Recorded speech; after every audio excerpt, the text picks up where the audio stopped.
अब हम लोग न्यूमेरिकल्स देखते हैं डिप्रेशन इन फ्रीजिंग पॉइंट पर।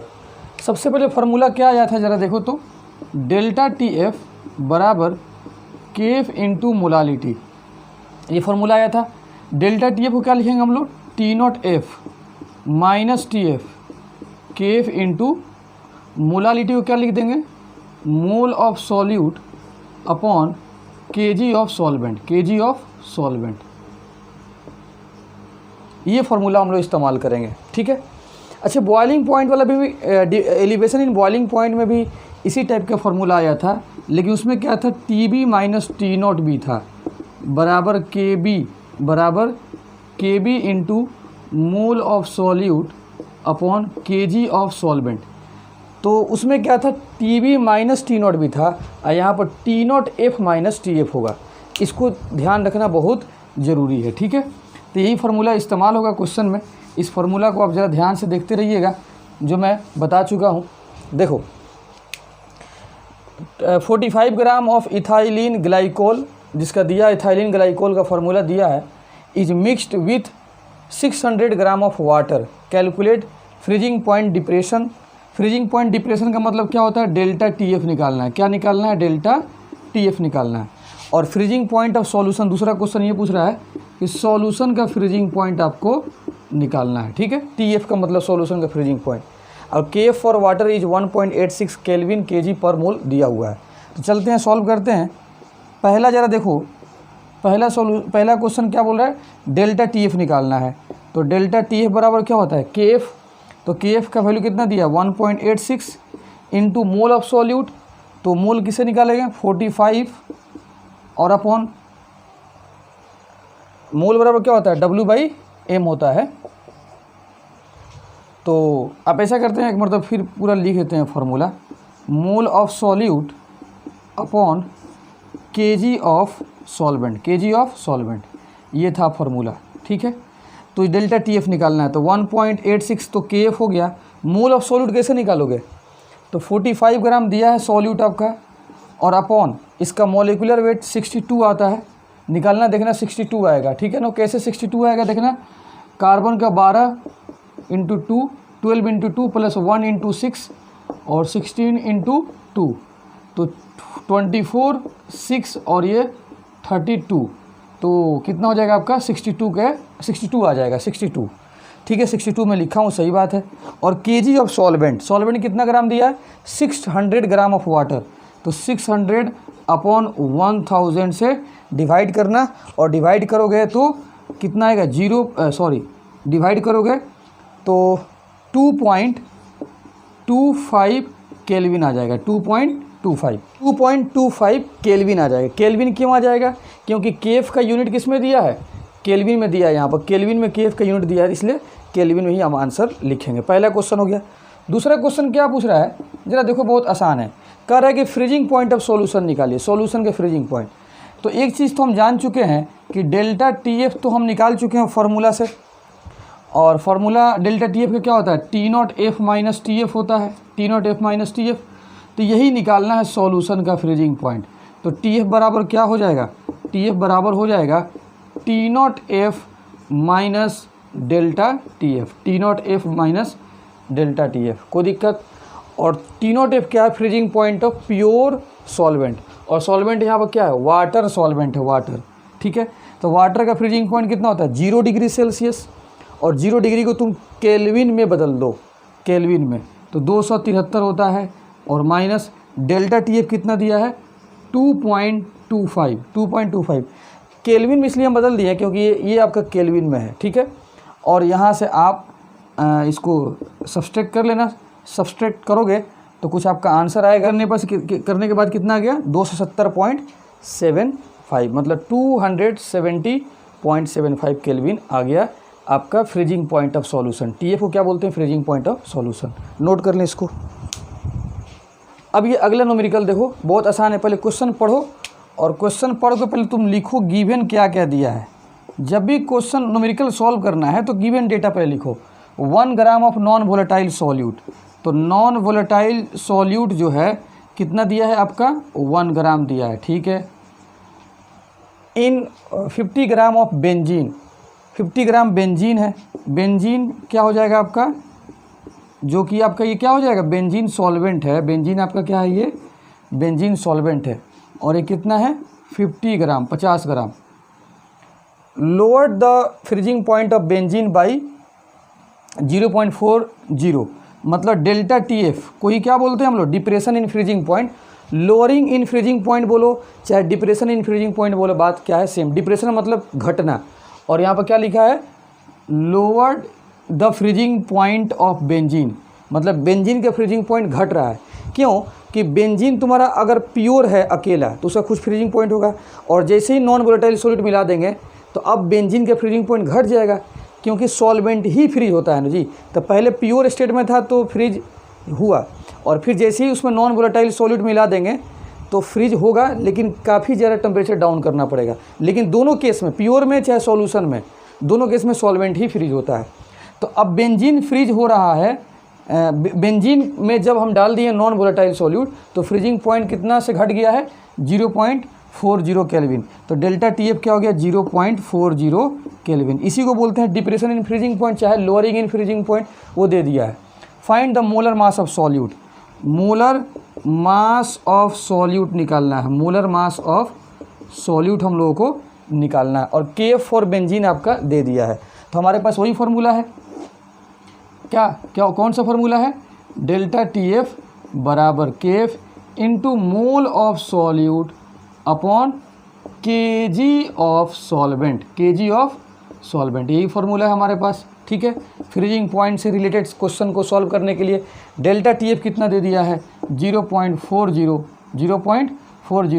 KF का वैल्यू कितना दे दिया है, KF दिया है 5.12 मोल ऑफ सॉल्यूट, सॉल्यूट का मोल निकालने के लिए 1 ग्राम दिया है, और अपॉन मोलर मास क्या करना पड़ेगा, मोलर मास, और मोलर मास तो आपको निकालना ही है, तो m छोड़ दे, से मोलर मास निकालना है। kg ऑफ सॉल्वेंट, सॉल्वेंट कितना ग्राम दिया आपका, 50 ग्राम, 50, और 50 ग्राम सॉल्वेंट है, 50 ग्राम सॉल्वेंट है। kg बदलने के लिए 1000 से डिवाइड कर दो, ठीक है, और यहाँ से आप मोलर मास निकाल लेना, बहुत आसानी से सॉल्व हो जाएगा।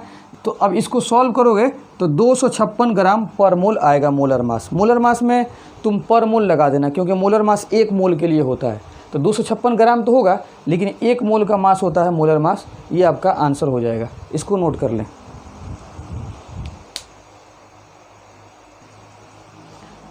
अब जरा देखते हैं तीसरा न्यूमेरिकल कैसे सॉल्व करेंगे। देखो ध्यान से, what amount of ethanol C2H5OH assume non volatile, इसको नॉन वोलेटाइल एज्यूम कर लिया गया है, इसी का अमाउंट बताना है।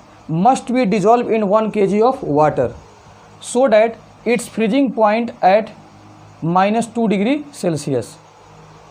मतलब फ्रीजिंग पॉइंट कितना है, इथेनॉल जो आपका है वाटर के अंदर है तो उसका फ्रीजिंग पॉइंट कितना है, -2 डिग्री सेल्सियस। ठीक है, और freezing point of water is 0 degree Celsius. मतलब वाटर आपका सॉल्वेंट है, उसमें इथेनॉल मिलाया गया, तो अब सॉल्यूशन का फ्रीजिंग पॉइंट कितना हो जाएगा, -2 डिग्री सेल्सियस, क्योंकि वाटर का फ्रीजिंग पॉइंट 0 डिग्री, जैसे इथेनॉल मिलाएंगे तो सॉल्यूशन जो बनेगा उसका फ्रीजिंग पॉइंट घट जाएगा, तो 0 से -2 हो गया है, तो ये जाहिर सी बात है सॉल्यूशन का फ्रीजिंग पॉइंट है। ये किसका फ्रीजिंग पॉइंट है, ये सॉल्यूशन का फ्रीजिंग पॉइंट है। ठीक है, तो कह रहा है कि अमाउंट ऑफ इथेनॉल निकालिए, कितना मिलाया जाए इथेनॉल कि ताकि उसका फ्रीजिंग पॉइंट जो बन रहा है सॉल्यूशन वो कितना आ जाए, -2 डिग्री सेल्सियस।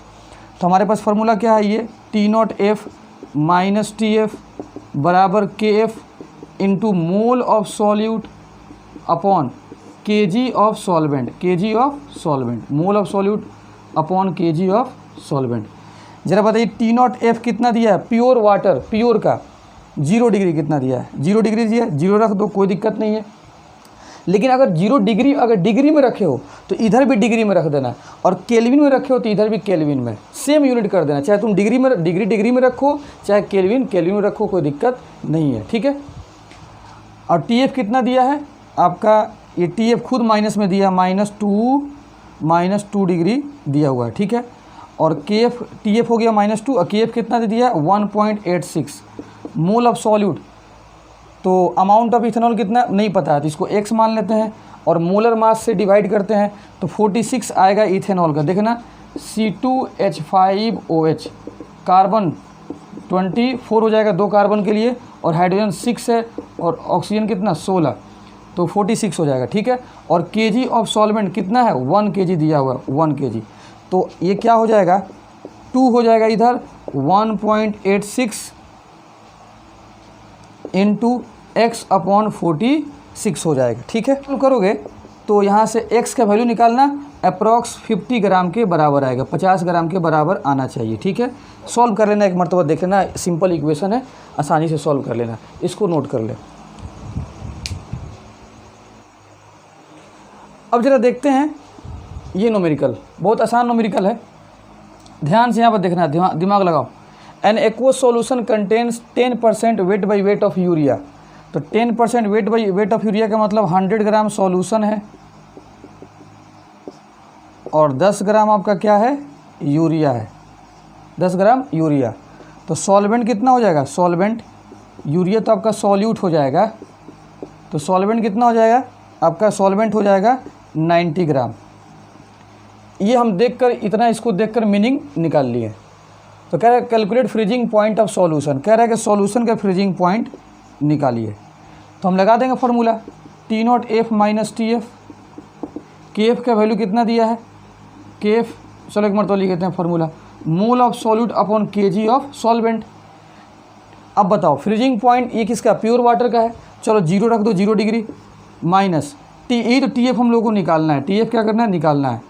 KF का वैल्यू कितना दिया है, KF का value 1.86, mole of solute, solute कितना ग्राम है 10 ग्राम, और मोल में कन्वर्ट करने के लिए यूरिया 60 से मोलर मास से डिवाइड कर दो 60 से, और केजी ऑफ सॉल्वेंट, सॉल्वेंट ने कितना ग्राम दिया 90 ग्राम, और 90 ग्राम को तुम कन्वर्ट कर लो किसमें, केजी में कन्वर्ट करो, और कन्वर्ट करना यहाँ से तुम्हारा TF निकल जाएगा। ठीक है, अब देखो ये 0 माइनस TF है तो निगेटिव इधर चला जाएगा, जो तुम्हारा TF आएगा वो आंसर किस में आएगा, निगेटिव में आएगा, किस में आएगा, negative degree Celsius, degree Celsius में आएगा, डिग्री सेल्सियस में, क्योंकि तुम यहाँ पर 0 डिग्री रखे हो तो डिग्री सेल्सियस में आंसर आ जाएगा। अब फिर आएगा तो इसको बाद में केल्विन में भी तुम कन्वर्ट कर सकते हो, कोई दिक्कत नहीं है। ठीक है, यहाँ से अच्छे तरीके से आप सॉल्व कर लेना। देख लेते हैं आंसर कितना दिया हुआ है।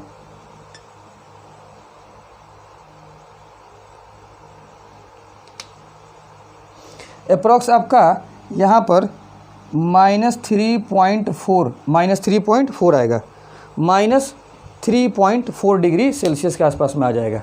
अब जरा देखना इसी बेस पर एक न्यूमेरिकल है, इसमें कितना सॉल्यूट है, 2, 10% वेट बाई वेट यूरिया और 5% वेट बाई ग्लूकोज, मतलब 10% वेट बाई यूरिया दिया है और 5% वेट बाई वेट ही दिया है, मतलब यहाँ बाई वेट लिखने का मतलब वेट बाई वेट दिया है।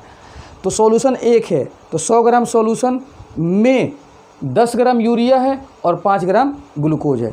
तो 100 ग्राम में से क्या करना, 15 ग्राम घटा देना, क्योंकि ये सॉल्यूट वाला हो जाएगा, कोई दिक्कत, तो बच जाएगा 85 ग्राम बच जाएगा सॉल्वेंट। तो इस टाइप का न्यूमेरिकल मैं आपको बताया हूँ एलिवेशन इन बॉइलिंग पॉइंट में, जब सॉल्यूशन के अंदर 2 सॉल्यूट हो तो कैसे सॉल्व करेंगे, वहाँ से एक मरतबा हिंट ले लेना। आप उसको पढ़ भी लिए होंगे, लेक्चर को देख भी लिए होंगे, तो उसको उसी कॉन्सेप्ट पर है, लेकिन ये फ्रीजिंग पॉइंट वाला पे है, वो एलिवेशन वाले पर है, लेकिन सॉल्व करने का बस फार्मूला बदल जाएगा, तरीका आपका वही होगा। इसको आप ज़रूर सॉल्व करना, ठीक है, आंसर निकालना अच्छे तरीके से, इसको नोट कर लो। अब देखते हैं इस टॉपिक में सबसे अपना लास्ट न्यूमेरिकल देखते हैं, ज़रा देखो ध्यान से। 5% by weight of cane sugar, cane sugar का आपका दिया है 5% by weight, has freezing point of 271, solution का फ्रीजिंग पॉइंट कितना दिया है 271, किसका, केन शुगर का दिया हुआ है 271, केन शुगर सॉल्यूशन का। Find the freezing point of 5% glucose, 5% glucose वाला एक सॉल्यूशन है, उसका फ्रीजिंग पॉइंट निकालना है, और ये बाई वेट में दिया है। If freezing point of pure water is 273.15 kelvin, इस सवाल में दिया आपका, जनरली 273 ही देता है, लेकिन 273.15 केल्विन दिया हुआ है, जितना दिया रहेगा वही आपको रखना है। एंड के फॉर वाटर इज आपका दिया 1.86 दिया हुआ है, ठीक है। तो सबसे पहले देखते हैं 5% by weight of cane sugar, तो केन शुगर के लिए देखते हैं 5% weight by 5% weight by weight का मतलब 100 ग्राम सॉल्यूशन में 5 ग्राम सॉल्यूट, सॉल्वेंट कितना ग्राम 95। तो ज़रा देखना डेल्टा टी एफ बराबर के एफ, और सॉल्यूट का ग्राम कितना हो जाएगा 5 ग्राम 5 ग्राम, और केन शुगर, शुगर का कितना होता है मॉलिक्यूलर वेट 342 से डिवाइड कर दो, सॉल्वेंट कितना बच जाएगा 95 और 1000 से डिवाइड कर दो, ठीक है। और डेल्टा टी एफ क्या होता है formula, T naught F minus T F. T naught F क्या है, प्योर वाटर का, प्योर वाटर कितना दे दिया है ये यहाँ पर रख दो, अब माइनस टी एफ कितना दिया है 271, घटाओगे तो कितना आएगा 2.15। तो डेल्टा टी एफ कितना हो गया 2.15। इसको लिखकर इक्वेशन नंबर फर्स्ट मान लो। अब आते हैं फॉर ग्लूकोज के लिए, डेल्टा टी एफ बराबर के एफ इंटू ग्लूकोज कितना दिया है आपका 5% ग्लूकोज, मतलब 5 ग्राम है और 180 से डिवाइड कर दो मोलिकुलर मास से, और 95 आपका क्या हो जाएगा सॉल्वेंट, और 1000 से डिवाइड कर दो, ठीक है। ये आपका दूसरा इक्वेशन हो गया। हम लोगों को क्या निकालना है, हम लोग को निकालना है find the freezing point of glucose solution, मतलब ग्लूकोज सॉल्यूशन का फ्रीजिंग पॉइंट निकालना है, ठीक है। यहाँ से निकालेंगे ग्लूकोज सॉल्यूशन का फ्रीजिंग पॉइंट हम लोगों को निकालना है। तो ज़रा देखना ध्यान से, ये यहाँ से हम लोग निकाल लेंगे। पहले डेल्टा टी एफ का वैल्यू जब निकल जाएगा ना, तो यहाँ से ग्लूकोज सॉल्यूशन का फ्रीजिंग पॉइंट निकल जाएगा। अब करेंगे ये हम लोग कि डिवाइड करते हैं इक्वेशन को, ठीक है। कैसे डिवाइड करते हैं, इक्वेशन फर्स्ट में डिवाइड कर दो, इक्वेशन सेकेंड भी इक्वेशन में किसी से डिवाइड कर दो, कोई दिक्कत नहीं है। तो ज़रा देखो इसको हम मिटाते हैं ज़रा देखो। अब डिवाइड करते हैं, तो फर्स्ट को डिवाइड करते हैं सेकेंड से। तो ज़रा देखना फर्स्ट डेल्टा टी एफ कितना 2.15, और अपॉन यहाँ पर डेल्टा टी एफ सिर्फ ऐसे ही लिख दो, कोई दिक्कत नहीं है, इतना लिख दो। और देखो के एफ से के एफ कैंसिल हो जाएगा, फर्स्ट वाले को ऊपर रखना है और इसको नीचे रखना है। तो ज़रा देखना 5/342 अपॉन 95/1000, ये तो सिर्फ फर्स्ट वाले का। फिर सेकेंड वाले का क्या करो, देखो 5/180 मतलब 5/180 और 95/1000, इससे और इससे क्या हो जाएगा कैंसिल हो जाएगा, ठीक है। तो क्या हो जाएगा ज़रा देखो, तो 5/342 इंटू, और ये 180 ऊपर चला जाएगा और अपॉन क्या हो जाएगा नीचे 5 आ जाएगा, 5 से 5 कैंसिल हो जाएगा। तो क्या हुआ 2.15 अपॉन डेल्टा टी एफ बराबर ये हो जाएगा 180/342। अब पलट देते हैं इसको, तो डेल्टा टी एफ को ऊपर लेके चले जाओ, और 2.15 और 342/180, ठीक है।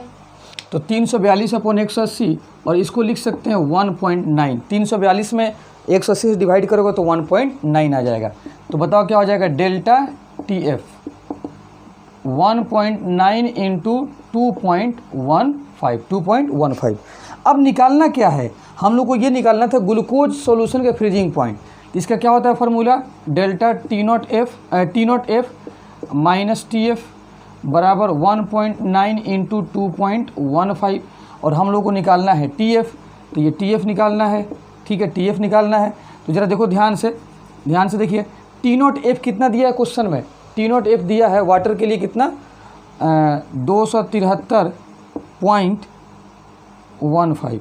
टी नॉट क्या हो गया, प्योर सॉल्वेंट का फ्रीजिंग पॉइंट, तो वाटर है तो 273.15 माइनस टी एफ, तो 1.9 इंटू 2.15। तो क्या हो जाएगा, टी एफ बराबर जो हो जाएगा आपका वो ये हो जाएगा 273.15 माइनस 1.9 इंटू 2.15। मैंने क्या कर दिया, टी एफ को उधर लेके चला गया और इसको इधर लेके आ गया मैं, तो 273.15 और इसको इधर लेके चला गया और टी एफ उधर कर दिया। तो ये अब इसको तुम गुना करके और घटाना, ठीक है। तो आंसर आपका आ जाएगा, हाँ आंसर कितना आ जाएगा आपका 269.06 केल्विन, ठीक है। तो ये आपका आंसर आ गया। बहुत आसान क्वेश्चन था, हलवा टाइप क्वेश्चन था। टी एफ को मैं उधर कर दिया, इसको इधर कर दिया, तो ये क्या निकल गया, ये निकल गया freezing point of glucose solution. Glucose solution का फ्रीजिंग पॉइंट निकल गया। तो एक सॉल्यूशन का फ्रीजिंग पॉइंट का डेटा दिया था केन शुगर का, और दूसरा का पूछा, तो यही प्रोसेस आप लगाना, ठीक है। तो इसको नोट कर लें। अब देखो न्यूमेरिकल सॉल्व करने के बाद से 2 क्वेश्चन इस टॉपिक से थ्योरेटिकल पूछता है, बहुत फेमस क्वेश्चन है, ज़रा देखो ध्यान से। Why oceans do not freeze, मतलब जो समुद्र होते हैं उसके वाटर फ्रीज क्यों नहीं करते हैं। आप जानते हैं कि समुद्र जो ओशियंस होते हैं वहाँ का टेम्परेचर काफ़ी डाउन होता है, काफ़ी कम होता है। तो जब टेम्परेचर डाउन होता है तो फ्रीज हो जाना चाहिए था, तो समुद्र पूरा बर्फ़ रहता है समुद्र में, लेकिन ऐसा होता नहीं है। क्यों? तो देखो ध्यान से, आप जानते हैं कि समुद्र में क्या होता है, नमक का, सॉल्ट का क्वांटिटी काफ़ी ज़्यादा होता है, काफ़ी ज़्यादा होता है सॉल्ट का क्वांटिटी। तो जब किसी प्योर सॉल्वेंट में हम नॉन वोलेटाइल सॉल्यूट मिलाते हैं, जैसे नमक नॉन वोलेटाइल सॉल्यूट है, तो अब जो बनेगा सॉल्यूशन उसका फ्रीजिंग पॉइंट काफ़ी कम हो जाएगा, मतलब काफ़ी टेम्परेचर को डाउन करेंगे तब जाके वो सॉलिड में कन्वर्ट होगा, आइस में कन्वर्ट होगा। तो जितना ज़्यादा क्या होगा, अमाउंट ऑफ सॉल्यूट मौजूद रहेगा, नॉन वोलेटाइल सॉल्यूट, तो उतना टेम्परेचर को डाउन करना पड़ेगा। तो समुद्र में होता क्या है कि सॉल्ट काफ़ी ज़्यादा होता है, तो अब टेम्परेचर काफ़ी डाउन करेंगे तब जाके वो आइस में कन्वर्ट होगा। तो ओशियन के पास टेम्परेचर कम होते हैं लेकिन उतना डाउन नहीं हो पाते हैं कि वो आइस में कन्वर्ट कर लें। क्यों? क्योंकि उस समुद्र में नमक ज़्यादा क्वांटिटी में मौजूद है। तो मैं लिख दिया हूँ कि बिकॉज ऑफ 2 फैक्टर, 2 फैक्टर की वजह से। पहला क्या है, ocean contains a huge amount of salt, ocean में अमाउंट ऑफ सॉल्ट काफ़ी ज़्यादा है, इसलिए वो क्या करते हैं, अपने फ्रीजिंग पॉइंट को ज़्यादा कम नहीं कर पाते, ज़्यादा कम कर देते हैं, सॉरी, फ्रीजिंग पॉइंट को ज़्यादा कम कर देते हैं। इसलिए जैसे ही ज़्यादा कम कर देंगे तो उतना उसके पास टेम्परेचर कम नहीं है कि ताकि वो आइस में कन्वर्ट कर सके। ठीक है, एक बात तय है कि वहाँ का टेम्परेचर कम होता है लेकिन उतना कम नहीं होता है कि वो आइस में कन्वर्ट कर दे। ये क्यों होता है? क्योंकि सॉल्ट उसमें मौजूद है, वो काफ़ी फ्रीजिंग पॉइंट को नीचे गिरा चुका है, डाउन कर चुका है। और दूसरा क्या है कि winds blow over the surface of sea water and keep it agitated, मतलब कि सरफेस, वाटर सरफेस पे क्या होता है, वाइंड्स ब्लो करते हैं, हवा काफ़ी तेज़ी में ब्लो करती है, काफ़ी फास्ट ब्लो करती है, तो सरफेस को डिस्टर्ब ऐसे कर देती है। जब सरफेस को डिस्टर्ब करती रहेगी तो फिर फ्रीज होना बहुत ही मुश्किल है। तो सरफेस के मॉलिक्यूल्स आपस में डिस्टर्ब रहते हैं वाइंड्स की वजह से, इसलिए वो फ्रीज होना मुश्किल है। तो ये 2 फैक्टर है, ये 2 चीज़ याद रखना इसके आंसर में, ठीक है, कि ओशियंस क्यों नहीं फ्रीज होते हैं। दूसरा कि इन कोल्ड कंट्री, ठंडे जो देश हैं, ठंडीला जो देश हैं, in cold country some ethylene glycol is added in fuel के अंदर कुछ इथाइलिन ग्लाइकोल हम लोग ऐड करते हैं। जैसे मान लेते हैं कि आप कार रखे हैं तो उसमें फ्यूल हम भरते हैं, तो क्या होता है कि ठंडा वाला जो इलाका है, कोल्ड कंट्री, वहाँ पर तो टेम्परेचर ऑलरेडी डाउन है। जब टेम्परेचर डाउन होगा तो क्या होगा, लिक्विड फ्रीज कर जाएगा, तो आपका फ्यूल क्या हो जाएगा, बर्फ़ में कन्वर्ट हो जाएगा, आइस में कन्वर्ट हो जाएगा, सॉलिड बन जाएगा। तो हम लोग क्या करेंगे कि उसमें थोड़ा सा इथाइलिन ग्लाइकोल मिला दिया करते हैं, वहाँ पे मिला दिया जाता है इथाइलिन ग्लाइकोल। जैसे ही उस फ्यूल में इथाइलिन ग्लाइकोल जाता है ना, तो अब उसके टेम्परेचर को काफ़ी डाउन कर देगा, क्योंकि आप जानते हैं कि नॉन वोलेटाइल सॉलिड मिलाते हैं, टेम्परेचर डाउन होगा, काफ़ी फ्यूल का टेम्परेचर को डाउन कर देगा। अब उसको सॉलिड में कन्वर्ट करने के लिए टेम्परेचर काफ़ी ज़्यादा डाउन करना पड़ेगा। तो उस कोल्ड कंट्री में टेम्परेचर डाउन है, लेकिन इथाइलिन ग्लाइकोल क्या कर दिया, उस फ्यूल का और फ्रीजिंग पॉइंट को डाउन कर दिया। तो उतना टेम्परेचर डाउन उसको नहीं मिलता है फ्यूल को कि अब वो बर्फ़ बना सके, आइस में कन्वर्ट कर सके। लेकिन अगर वही इथाइलिन ग्लाइकोल नहीं डालते हैं तो वो बर्फ़ आइस में कन्वर्ट हो सकता था, सॉलिड में कन्वर्ट हो सकता था। ठीक है, सॉलिड में वो कन्वर्ट हो सकता था। इथाइलिन ग्लाइकोल क्या कर देता है कि फ्रीजिंग पॉइंट को डाउन कर देता है, मतलब it lowers the freezing point of fuel के फ्रीजिंग पॉइंट को घटा देता है। तो ये 2 थ्योरेटिकल क्वेश्चन है, इसको ज़रा देख लेना, आपको अच्छे तरीके से समझ में आ गया होगा। अब हम लोग नेक्स्ट लेक्चर में मिलते हैं अपना चौथा कोलिगेटिव प्रॉपर्टी, जिसका नाम है ऑस्मोटिक प्रेशर, जो आपका आखिरी कोलिगेटिव प्रॉपर्टी वही है। नेक्स्ट लेक्चर में हम इसको डिस्कस करेंगे। Okay, thank you.